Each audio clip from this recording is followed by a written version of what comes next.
Good morning, everyone. My name is Marina Shea. I'll be your MC today. Our Q&A monitor is Elena Alvarez, and we have presentations from Joy Akunge, Bobby Green, Henry Shaw, and we're all UC Master Food Preserver Online program volunteers. Just the usual Zoom etiquette. Please keep your mics muted when you're not speaking. And throughout the event, though, you can type in questions using the Zoom Q&A feature. And just to make sure that everyone can find that, if you're working on a laptop or you have a broad toolbar, usually at the bottom of your Zoom screen, there'll be a Q&A prompt. If you don't see that, if you're working on a smaller screen, Zoom will compress it and they will put it under the More menu. And so you can just click on More and that will pull up a menu and you should be able to see a Q&A there. And it just pops up a little box similar to chat if you're used to using that. Chat will reserve for us being able to give you some links and so on. But if you have questions throughout, please put them in the Q&A and we'll either answer those verbally or in writing in the Q&A post. And then as time allows, at the end of each section, we'll open the floor for some Q&A, and then you can just raise your hands using the Zoom feature or just unmute and speak up. And then when you leave this Zoom, you will get a little program survey that pops up, and please complete that. It's useful for us. And once you submit it, we'll have your email and the recipes and slides for this presentation will be mailed to you. So you don't have to take mad notes. And there'll be lots more detail in those recipes that you'll get in written form.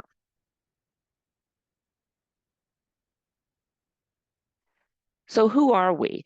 The UC Master Food Preserver online program is a community outreach, online-based, grant-funded volunteer program of the University of California Cooperative Extension that provides up-to-date research-based information on food safety and preservation. I underscore research-based. We do use tested and vetted procedures, unlike a lot of what you'll find on the internet. Just a note that the views, thoughts, and opinions expressed here are each of our own. We do not represent the views, thoughts, and opinions of the University of California. That name and all forms and abbreviations are the property of UC, and its use doesn't imply endorsement of or opposition to any specific organization, product, or service. So for example, we'll use photos sometimes for tools that we'll use. We're not endorsing any particular brand.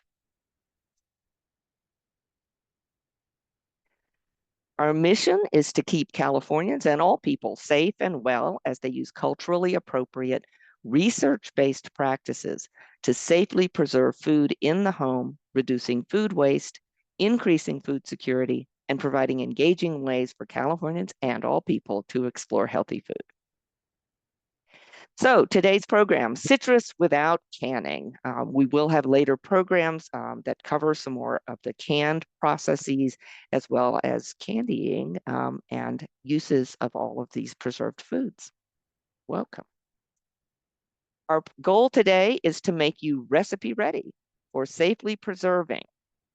And we're going to talk about freezing citrus, dehydrating citrus, both the citrus wheels and leaves, citrus salts, and salt preserved lemons. And again, we're all just volunteers here. We will have 2 more citrus preservation programs. The link for signing up is in the same place you register here, and we'll have more details on that at the end of the program. So we're going to start off with freezing citrus, whole and sorbets, and Bobby Green is our volunteer. Hi there. Thank you for joining us this morning. We have been looking forward to this for several weeks. We're going to start out this morning with why do we freeze citrus? Well, freezing reduces the temperature of food so that the microorganisms cannot grow. However, many can still survive. We have organic spoilers, which are your bacteria, yeast, and mold. They multiply quickly, cause spoilage if they're not stopped. This metabolic activity is slowed down, but not stopped entirely during freezing of the produce. We have environmental spoilers that we have to watch out for when we're doing the actual freezing. We have freezer burn, oxidation, and ice crystals, and they're caused by improper packaging. So these outcomes are caused by the dry air that circulates around in the freezer directly on the food, freezing the food too slowly, and also exposure to oxygen. Click. Next slide. Thank you. Some important points for the quality of our product. First of all, you always want to choose high quality citrus that's fresh. The fresher, the better. I try to harvest and preserve my food in the same day. Second thing that's important is to scrub the whole piece of fruit under running water. And you'll want to use a brush or something like we have in the second picture, because you want all that whatever could have landed on your fruit to go down the drain. You don't want to soak your fruit in water. Here are some examples of the types of containers that you would want to use. Something with a lid, again, to stop that air from circulating directly on the fruit. You can use bags or enclosed containers. Click, Marina. We're going to talk about 3 methods for freezing the citrus. First of all, you can freeze whole unpeeled fruit. This is new to me this year. It's easy to zest. It's just hard as a rock when you take it out. And it's excellent for juice as the cells are already broken down. The second method we'll talk about is to cut or segment the fruit into slices or chunks and then freeze it. And you would use this for garnishes, exactly how you froze it. And then third, you want to juice the citrus first, then freeze it. And you can add this to recipes or use it to make sorbet. Click. Thank you. When you freeze the whole fruit, you want to place it inside of an airtight container and pop it into the freezer. The 2 examples I have here are, one is the seal a meal, where it suctions all the air out. And then the last dozen you can see I put into a gallon freezer bag. After they're thawed, they're very easy to juice because the cells have already burst. But this is not so good for slicing or garnishing. It turns into a spongy, different feel to it, and it doesn't hold its structure well.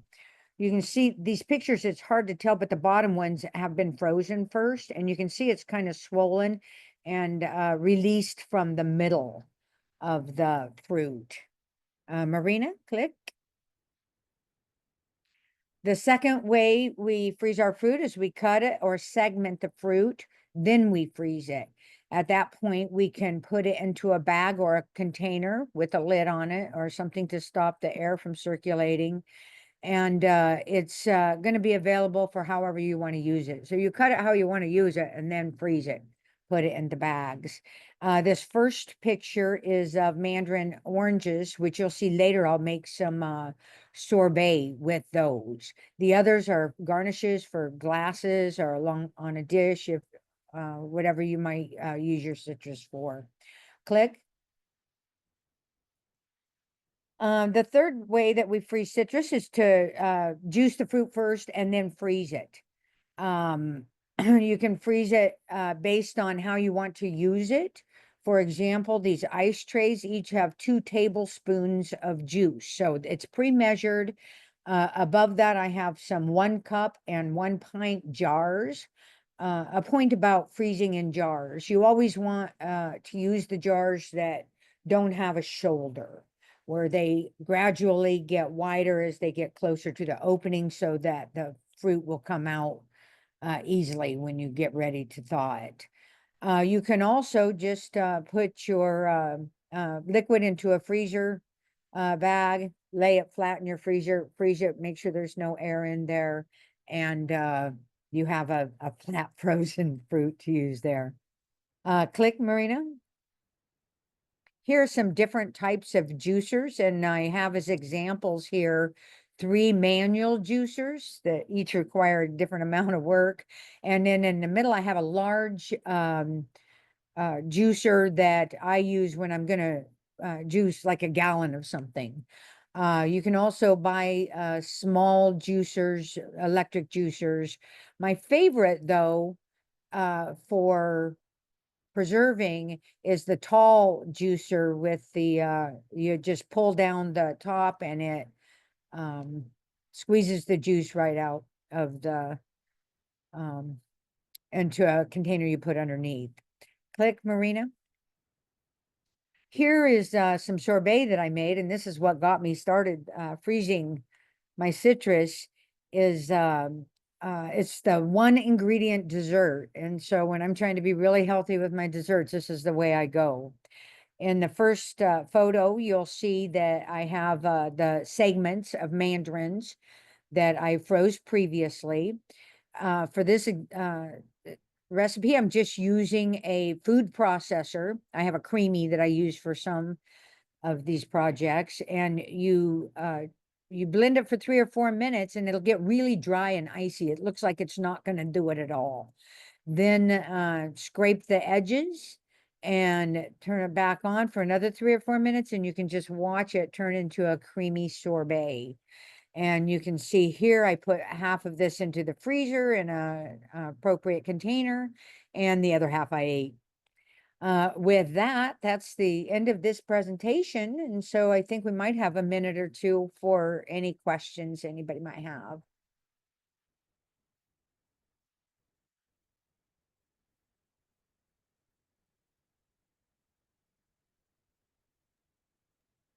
And if not, we can move on. I think Diane had a question. Okay. No, that was the clap symbol. Oh. If anything comes up, we can ask later too. Yeah, we'll also have some time for questions at the end of the presentation. Okay. Here we go. A question from the Q&A box. What is the best way to freeze zest? Oh, zest. I have not frozen zest. Somebody else on the panel here might have done it before. I just froze a bunch of it. Oh, actually. thanks. Good. So a couple of different things depending on what you're going to use it for. The larger pieces will tend to freeze and hold better, and so I'll talk a little bit about zesting later. But you can use just a vegetable peeler to peel larger strips of zest, and then I just stack them, get all the air out, and put them in little bitty baggies. Like tiny little baggies, or wrap them in plastic wrap and then put them in baggies. So I put them in about the quantity I might take them out to use them, and then you can actually just chop them up and right before you, for example, put them into your muffins or something. You can also grate them in zest. But it does tear it up and expose more of the fruit. But if you do that, I use tiny little silicone ice cube trays, and I freeze them with a little bit of the juice and then pop those out and then seal them up.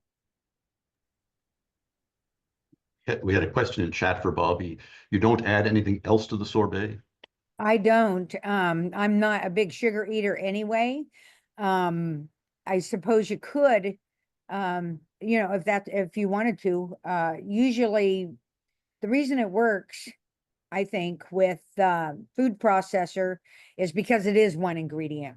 Now I make sorbet with, I've made lemon sorbet and lime sorbet, which is delicious, by the way, but I do add sweetener to those. So I add the sweetener, I juice the limes or the lemons, I add the sweetener, and I freeze it like that into the small ice cube trays that Marina was talking about.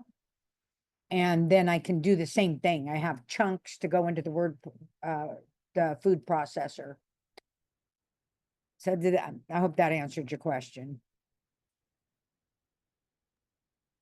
Okay, great. Well, we can always continue to take questions throughout in the Q&A feature, and we'll just move on, and we hopefully will have some more time for open questions at the end. Before we move on, there's one question about pectinase. And Bobby, you and I had talked about this, so that came up. Can you talk about pectinase? Sure I can. I discovered pectinase through this process, and it is an ingredient, comes in a liquid or a dry form, and you add that to liquid as you soak the segments of the mandarins. I used it for mandarins. So I filled in a gallon jug full of mandarins, put water in it and the pectinase, and all that pith disappears, and it makes it really pretty. And you don't have the little chunks in the sorbet of that comes up from the centerpieces sometimes. So it's kind of like a magic little pill to make your product really pretty. It's really good for canning too. I canned some mandarins that look so much better with that. Pectinase. There's a brand name Pectinex, and it's just a pectin enzyme. Wonderful, thank you. All right, well, let's move on to our next presentation. So will be Joy Akange will be talking about dehydrating citrus wheels and leaves. Hi there. Good morning. So why would you dehydrate citrus when you could freeze it? Well, maybe you need more space in your refrigerator or freezer, or maybe you want to use them in gifts and crafts. On Instagram, you can see a bunch of people have made like dehydrated wheel garlands for decoration, and they're great for decor on desserts, as well as using them in recipes and your teas. And it just they're really great for storage, because then they like pack down and you don't use any refrigerator freezer space. Next.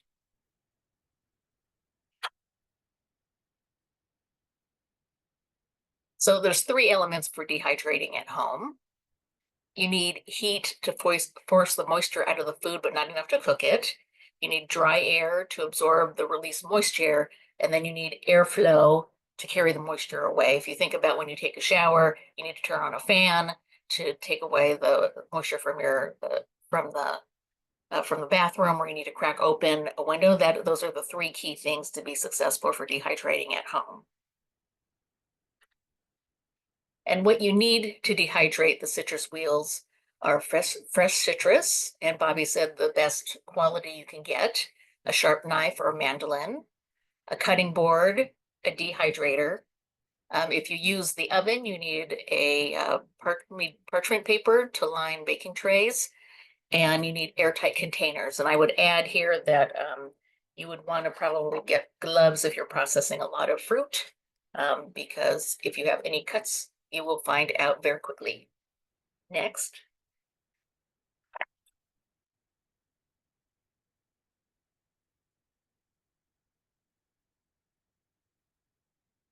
So if you're trying to decide whether to have a dehydrator or use your oven, this is a little handy chart to help you choose. You don't need any special equipment when you have an oven.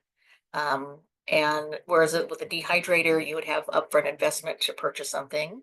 If you have limited storage space or counter space, that's consideration. The dehydrator has a little bit more precise temperature control, because with the ovens, all ovens have a different lowest temperatures, and you want to have like the lowest temperature you can get around 170, less than 200, because it'll cook the citrus. And you have even drying with airflow in a dehydrator. With an oven, there's more potential for burning. And a dehydrator is energy efficient and preserves the color and flavor better than oven. All this to say that if you have a convection oven, you can use it. It is, for citrus, though, I would say that the dehydrator is a little bit more energy efficient, and we'll go into why that is a little bit later. Next. So there's 2 types or 3 types of dehydrators, really. There's the stackable one, where the airflow comes from the top down or the bottom up. I have the one on the right, which is the top down. It's affordable, it's expandable, but there's some uneven drying because if you can imagine, the airflow dries out from the top down and you might need to rotate the trays. The kind of more expensive, the stackable one is the shelf one, and the airflow comes from the side, so all the trays get even airflow, and you have a larger and but fixed capacity. Whereas with the round one that I have, I can add more trays to it. And then there are commercial ones that are not really for the home food preserver. Next. As Bobby said earlier, you want to start with the best citrus. I have trees in my yard, so I can select firm, fresh fruit. Whether you're buying it in store or picking it, you want to avoid fruit with soft spots or cuts or blemishes, because dehydrating is not going to make it better. Blemishes are not as critical for dehydration as other processes unless they compromise the fruit qualities, so don't use those. And just as an aside, citrus doesn't ripen after picking, so don't pick it too early and expect them to, sit them on the counter and then they'll get better, because they will not. Next. So a little bit about food safety. You want to sanitize your tools and surfaces before preparation. You want to wash your hands thoroughly before handling. You want to wash the citrus under running water. Now, store-bought citrus, you might notice that the lemons are super shiny and they're really beautiful and everything. Well, they put a little light waxy coating to make them look really good and to protect the skin.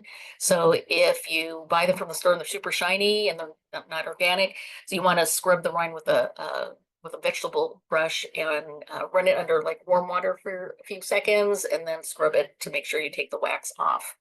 And then, as I said earlier, use your gloves if you have any cuts or if you're working with a large amount of fruit.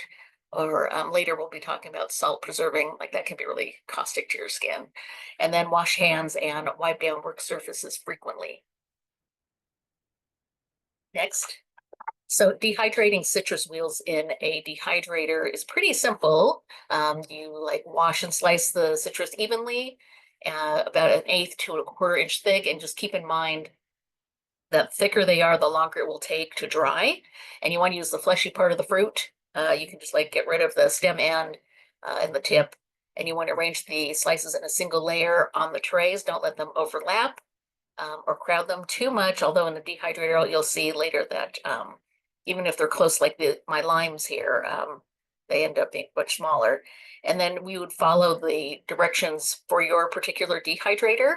Mine was recommended 130, but it can be 130 to 135, depending on what the manufacturer says for your dehydrator.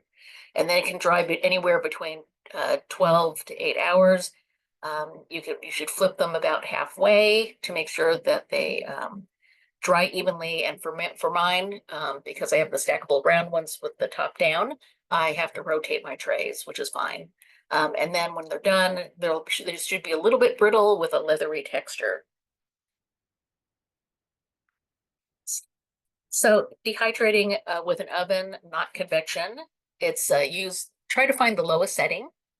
You want to arrange the slices in a single layer. And you can use a baking sheet with parchment paper. I did one with parchment paper only and laid them down on there directly. And then I have a cooling rack that I put on there for these pink lemons and put parchment paper underneath to catch any kind of drips. And then you bake them for 4 to 6 hours and I flip them. And then you also check them regularly so they don't burn. And I'll say that the ones that are directly on parchment paper took a lot longer than the ones on the rack, for sure. So that's the other thing is to when you keep the door slightly open, that's kind of a hazard. So if you're distracted like me and you forget, or if you have kids, you'll just want to make sure that everyone knows that the oven is hot. Next. So here's some before and after in my dehydrator. You'll see that there's a lot of shrinkage. Removing the water makes it a lot smaller and it's easier to store. So here's some Meyer lemons that I did, and then some Bear's limes that I dehydrated. I guess that's it. Next.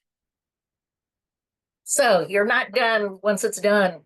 When you turn it off, you need to let the citrus cool before transferring to an airtight container. So let it cool for like half an hour. And then I actually just learned this when we were going through our training about you need to condition these things for a week. And so what you do is you put them in an airtight container and basically conditioning means equalizing the moisture among all the pieces. And you fill it about 2/3 of the way. You know, I did it in a jar. You just kind of like shake them a little bit for once a day for a week, and it equalizes all the moisture between the pieces. So they don't, hopefully then it kind of mitigates any mold growth if you spread them out. What I'll do is I'll condition them in the jars, and it's been about a week since I've done it. Then I'll transfer it to a freezer bag. And be sure to add a food safe desk kit packet, which you can purchase. You want to say food safe, don't necessarily want to save all those things you get in your shoes or any random packages that you get. And then make sure you label the storage containers with the name and the date, and the shelf life is up to about a year. Next. So how can you use dehydrated citrus wheels? Well, like I said, this picture shows you might be able to make a garland out of like blood oranges. They're actually really pretty. You've probably seen a lot of stock photography where people have like taken pictures of them because they're translucent too. They're really quite beautiful. You can make DIY potpourri and decor and natural air fresheners. You can add them to teas and cocktails and infused water. You can use this for garnish for desserts. I've seen really beautiful pictures on Pinterest, and then you can pulverize them. So when you need some kind of seasoning and it's out of citrus season, you can create citrus powder by putting them in a coffee grinder or an herb grinder. Next. So some common mistakes. One of them is to slice them too thick. So my first batch, I did it by hand, and they were kind of uneven, and they didn't dry very evenly.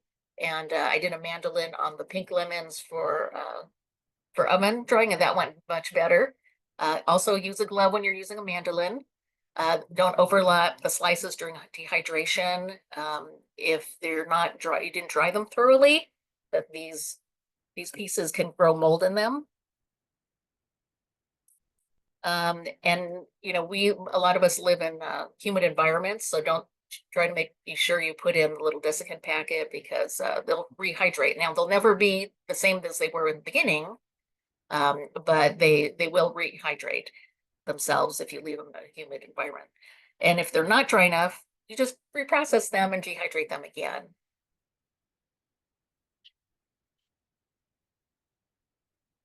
And I think, is there one more? Next. Okay, air drying mock root leaves.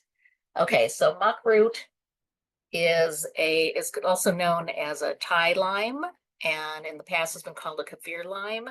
But the mock root is what it is called in South Asia, and that's the preferred name because the word kaffir is actually been used as a derogatory statement in other cultures. So if you hear of mock root, it's the Thai lime. And what's nice about the Thai limes is that they have these beautiful double-lobed leaves that you use in cooking for South Asian cooking. You can put them in soups and curries or add to your rice. And if you don't have access to fresh fruit from a tree, fresh leaves from a tree, you can just dry them like you would any other herb or like a bay leaf. And you could just wash the leaves, tie them in bundles and hang them upside down. You can get a mesh rack that allows you to put them in a single layer. They sell those online. You want to avoid direct sunlight to prevent discoloration, but it does take a lot longer when you're air drying.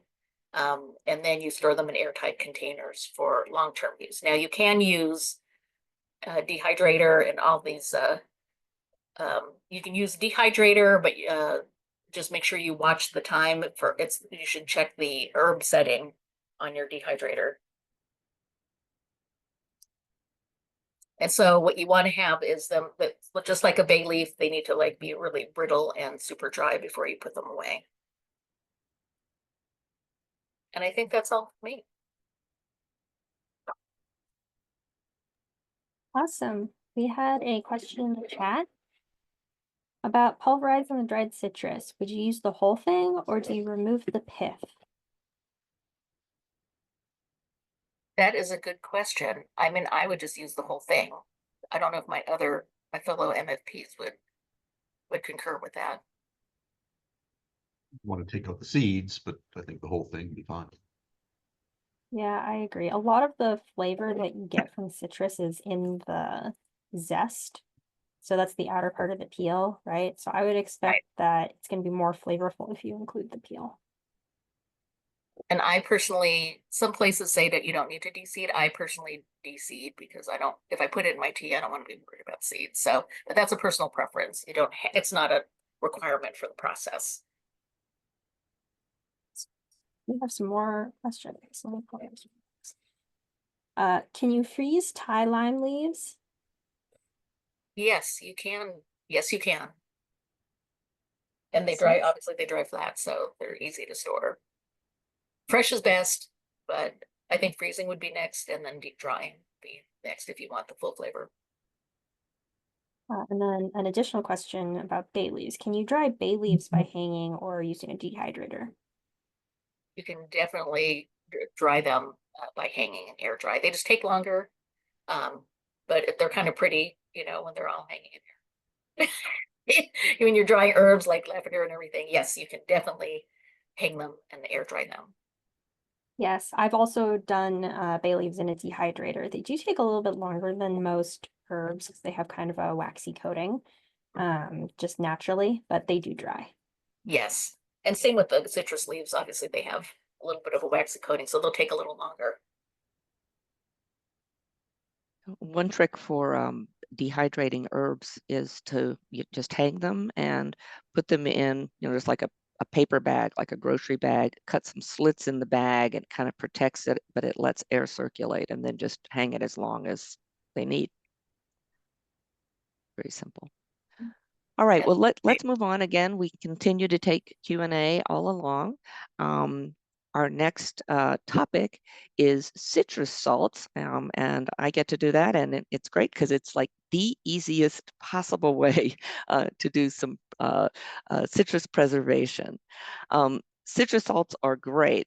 They're very versatile in the uses. They're tasty, they're festive, they make nice little gifts. You can put them in cute little things. You can use them as a rub on meats before roasting or grilling, although generally speaking, they're better as finishers because they have that little burst of flavor that you don't want to cook out. So you might want to put them on anything that might be compatible as you serve, for example, like on a fish or orange on a duck. You may put them on roasted vegetables or avocado toast in your salad or in the dressings that you use. You can put them on basically anything that comes out of your air fryer. They're popcorn, so you can just add some seasoning salt, citrus salt, instead of all the other kinds of seasonings you might add.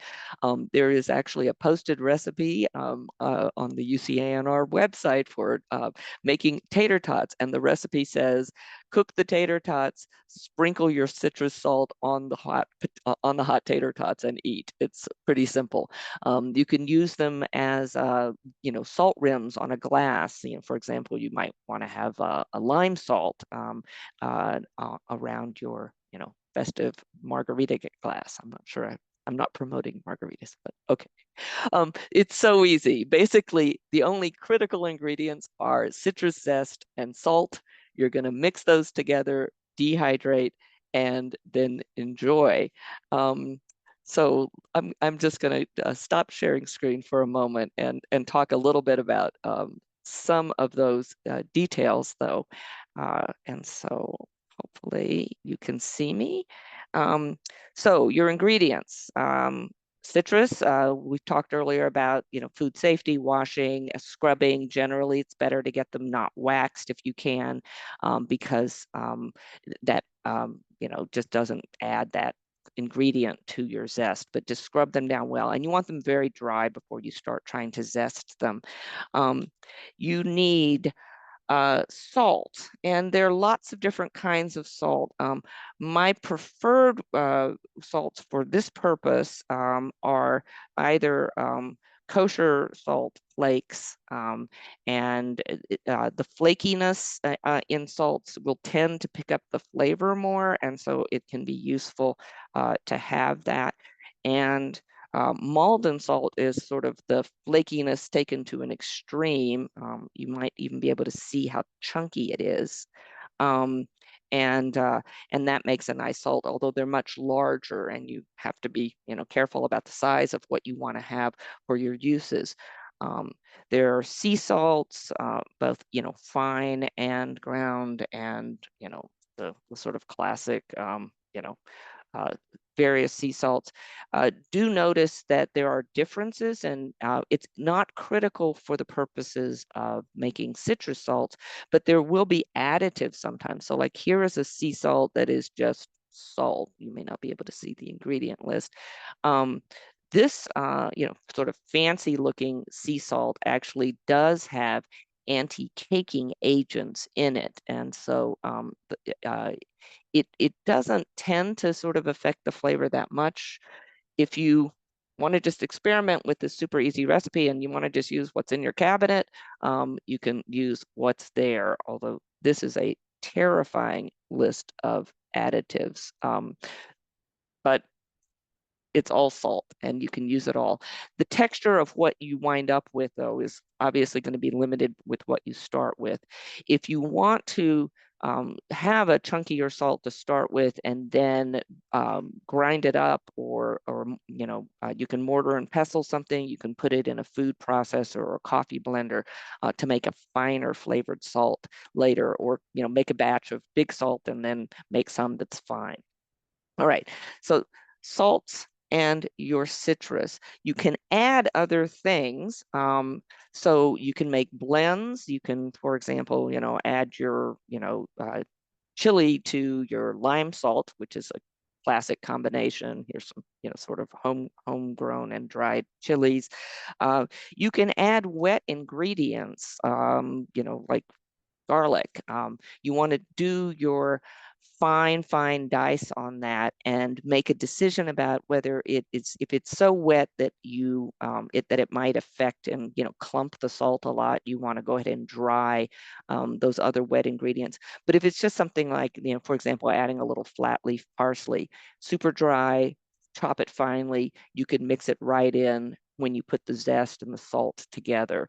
Or you can just make blends, keeping it simple with just the citrus and the salt flavoring, and then taking portions of that and adding your other spices if you want to make a combo can work well. All right, I think the most important thing, though, is to think about your zester, because you've got to zest your citrus. You want to use the colored part of the fruit and try to avoid getting to the white pith, which is more bitter. And I didn't know until my husband just told me that this classic little zester, which is one of those cute objects that if you have kitchen tool fascination, you might have gotten along the way, is a cocktail zester. And the reason why I guess it's called that is because it zests all of about one cocktail's worth at a time. So unless you want to spend all day zesting your fruit, I don't suggest using one of these. It does have that nice little divot in it, which is useful for making a nice big, curl for your cocktail. But this is not really your ideal for making citrus salts. You'd like something more even. If you don't have anything else in your cabinet, your regular vegetable peeler with a gentle hand combined with some dicing will get you to some very fine, even slices. But the real way to do it, I think, if you're making any quantity, is with a grater. And if you haven't invested in a microplane grater, it changes your grater life, I think, because grater with an A and grater with an EA life. And for this purpose, I just just processed a huge batch of Meyer lemons that a friend gave me. They now make microplane box graters, and this makes getting a half a cup of zest in just a flash really, really, really easy. It's quite worth it. Having said that about raters, I just one other thing, you can make a decision about do you want to go super fine? Do you want to go chunkier? Obviously, the larger you go, the more you risk having uneven sized pieces, which will affect your drying a little bit.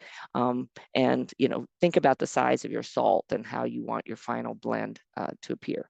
Okay, so you zest up your peel. You can mix citrus if you want to, whatever type you like. You can use any kind of citrus, but my rule of thumb is if you don't want to eat it, you don't want to put it into, even if it looks beautiful in a fancy food. So I just tried a bunch of oranges the other day, and some were just too bitter. And sometimes that bitterness is great in certain dishes, but unless you really want that, test. Most lemons, Meyer or Eureka's are classic. Most limes are generally fine, but taste a little bit of that before you invest in it. So you mix your ingredients together. Portions are pretty much anything goes. You want at least a tablespoon of zest to a half a cup of salt, and that'll give it some color and a very light flavor. You can go up to literally half and half, and zest is kind of fluffy, so you're kind of eyeballing it. You do want enough of the salt to really carry the body of your final mixture, and you can mix it together in a bowl. I literally like just rubbing that citrus in. The oils will get into the salt and get it a start. And then you want to dehydrate. So if you're going in an oven, Joyce talked earlier about all of the cautions with the oven. You do use a cookie sheet. You want to put down parchment paper preferably, or foil under that. Spread it thin, and do check it very, very frequently, because that you don't want it to start browning or burning. The time range is very much based on the size of your citrus, the temperature variations in your heating element. If you're using a dehydrator, if you have the stackable type, there are solid trays that you can set on top of those mesh ones, and you do want to use obviously something solid. This is fine stuff. We discovered, because we have one of the square types of dehydrators, this is our usual screen, we've discovered that these silicone mats are quite nice, because they are bendable. It makes it much easier to transfer food later on. So you spread out your mixed salt. If you added something, for example, I put ginger in an orange salt the other day, and I just grated the ginger very fine and added it along with the orange zest. You just spread it in a fine layer, put it in the dehydrator, about 120, 125. Start checking it after an hour. I find that all the times on dehydration just vary wildly. So start checking early, and then, literally, sometimes if you want to just crank it way down and leave it overnight or something, you could do that. Or this goes pretty fast, though. You can do this in about an hour or two. And then you package. There's no need to condition. It's done when everything feels dry to fingertips, and you can actually kind of crumble the zest. You can feel that it's brittle. If you want to further process it, for example, by grinding or something, you can do that then. Or if you want to mix in other spices, that's the time to do it. But then you just package. And one other optional ingredient, but perhaps worth it, is little food safe silica gel packets. You can order a whole pile of them on Amazon, and actually you'll use them faster than you think. And that was not an endorsement of Amazon. You can order them, and then you want to package them. And fun little jars if you want to give them away as gifts. I like having a wider mouth because then you can sprinkle if you're tending to use these as a finisher. Here's a Meyer lemon Malden that I recently did. You can see that the flakiness is much more obvious. This one's done with just a kosher flake salt. This is an orange ginger. And then I did up some little ones for some gifts to the people who give me their citrus bounty from their trees. And I think that's pretty much it. Any questions?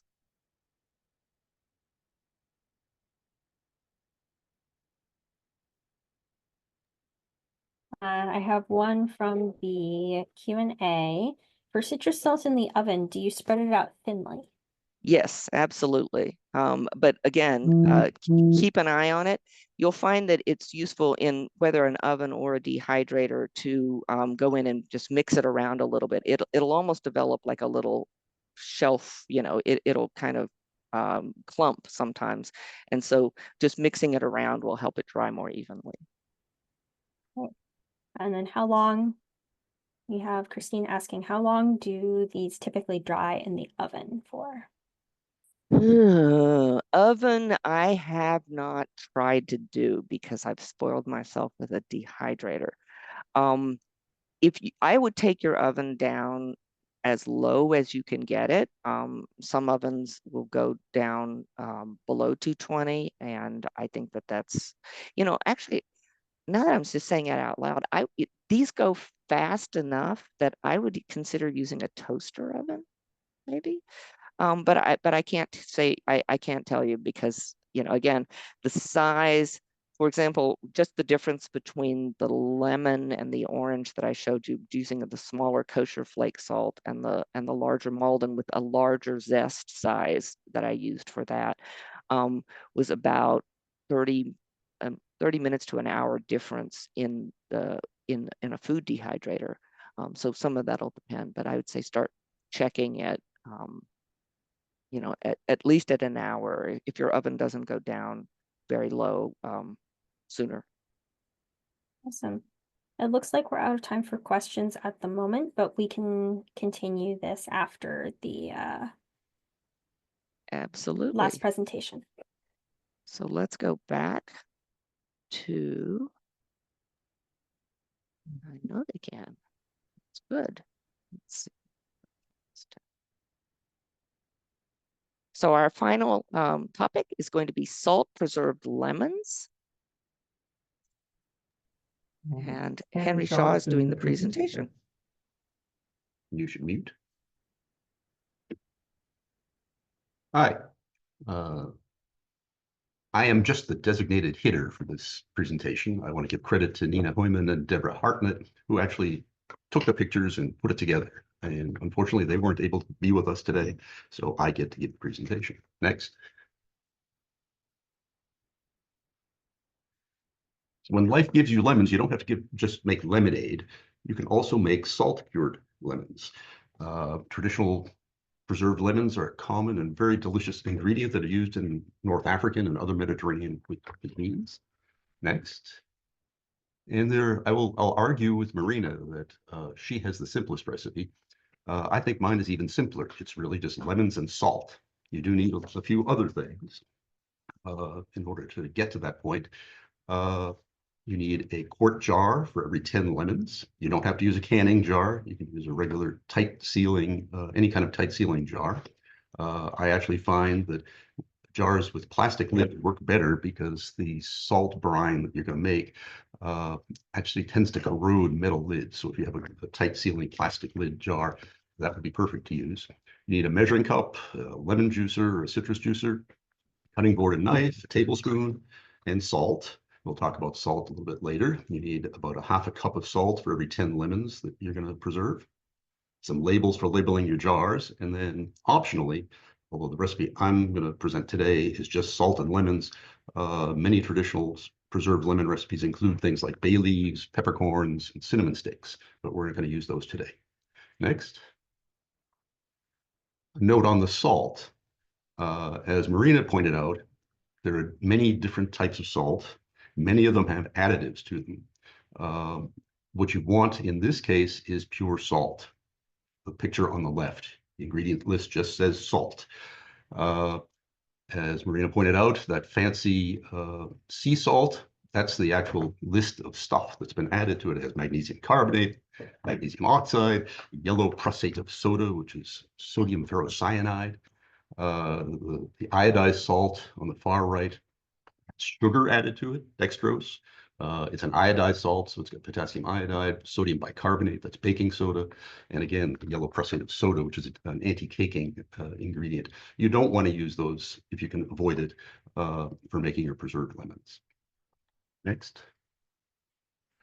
Preparation is pretty easy. You want to wash and scrub 10 lemons for every quart jar that you're going to put away. If you can, I would use organic lemons or homegrown lemons in this recipe because you are going to be eating the rind. If all you can get is store-bought lemons that aren't organic, be sure to scrub and wash them carefully. You want to measure your half a cup of sugar per quart and then juice 5 of those 10 lemons. You get about a cup and a half of lemon juice out of that process. Next. You remove about 1/8 of an inch from the stem end of the other 5 lemons that you haven't juiced. Next. And then quarter those lemons. I find it useful to have both completely quartered, separated quarters of lemons, as well as sort of lemon flowers. You can cut down, almost to the end of the lemon, but the 4 quarters are still held together at the end of the lemon. And those are actually a little bit easier to stuff into the quart jar, but then you can use the separated quarters to fill in around the whole lemons. Next. Start by putting a tablespoon of the salt at the bottom of the jar. Next. Put as many lemon quarters really as you can in the bottom of the jar in a single layer. I take one of the whole ones and then pack around the quartered lemons down on the bottom. Next. And then for every lemon that you add to the jar, add another tablespoon of salt. Next. You just keep alternating lemons and salt until you've used up all your lemons and all your salt. If you're using the optional spices, you want to distribute them in the jar as you put in the lemons. Next. Then cover your mixture of lemons and salt with lemon juice to within 1/2 inch of the jar rim. Next. Close and label the jar. Next. Put the jar in the shelf for 2 weeks in a cool, dark place. Next. And you want to invert the jar, shake it up a little bit to distribute the salt every day for the first 2 weeks. And then you can just leave it. Next. And after the 2 weeks of aging, you want to put it in the refrigerator. And it will keep at least 6 months and up to a year. Next. To use them, you rinse and slice or dice. Most recipes call for using the rind, but the pulp is also edible. You do want to remove the seeds. If you do remove the pulp, you can actually take that salty pulp and dehydrate it and grind it up, and then you have a citrus salt. Note that these lemons are pretty salty, and you want to taste the food at the end of cooking before you add any additional salt, because you will be adding salt to your recipe by adding these lemons. Next. And a few ideas for using preserved lemons. The classic way of using it is in a chicken casserole. There are many cultures many Mediterranean cultures make a chicken casserole with olives and preserved lemons and onions and other things. It's delicious. You can add preserved lemons to salads and pilafs. It really brightens the grain pilaf or rice or farro or millet pilaf. You can add them to stews and soups. You can add them to dips like hummus or guacamole. And you can actually make preserved lemon ice cream. And there are recipes available on the internet for that. You served sometimes with olive oil on top of it. Next. I think that's it. Hey, Henry, we have a preserved lemons question here. Can you make salted lemons with Meyer lemons or only Eureka? I've made it with both. And some people actually prefer Meyer lemon. I'm not a big, I prefer Eureka lemons, but you can make it, you know, do it with either. You can also do it with limes. Completely different flavor, but I've never tried other citrus.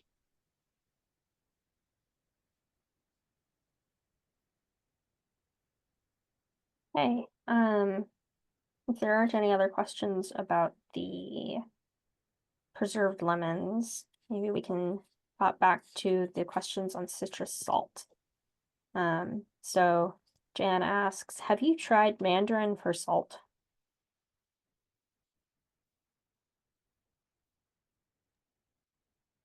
I have tried drying mandarin rinds before. I have not tried making them into salt. I find that there's so many different kinds of tangerines and oranges, and the caracaras tend to be very mild. It really is tasting the individual rind for me for any given variety to see if I find the bitterness at a level that I like.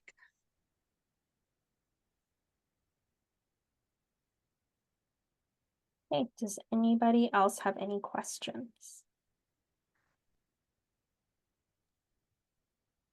All There right, is well, a let's, question in the chat about finger limes and any ideas for finger limes, and Paige graciously answered the question.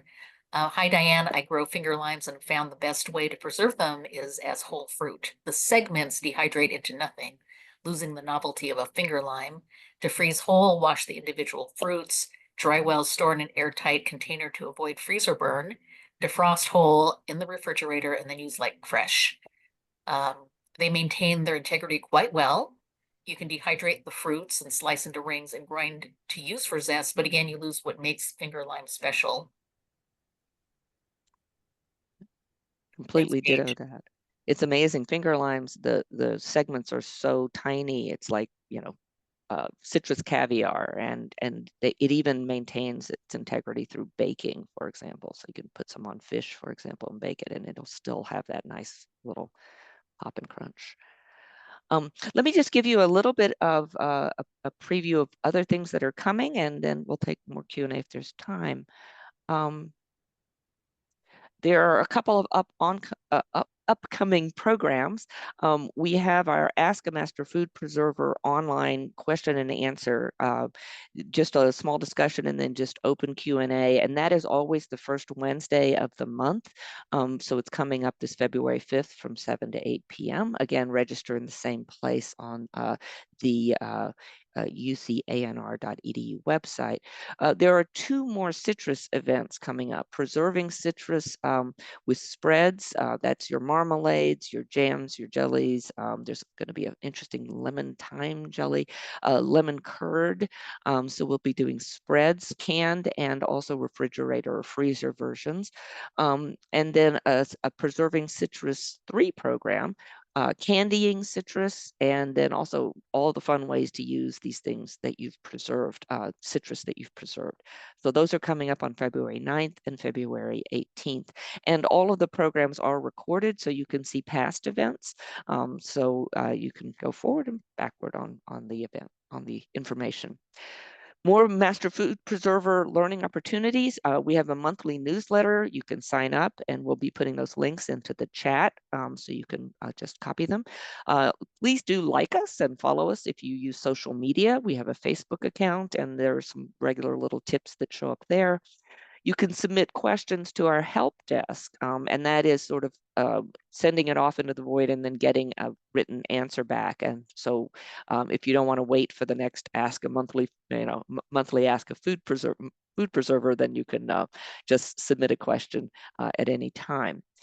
You can become a UC Master Food Preserver yourself. There's an annual cycle and a training, and then you can share your volunteer knowledge.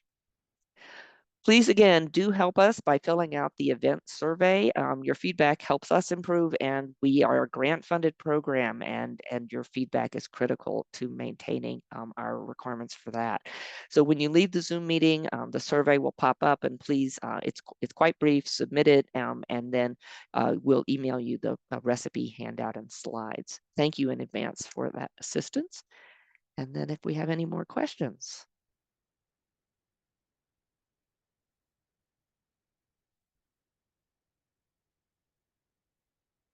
Events are all, links and things are all in the chat.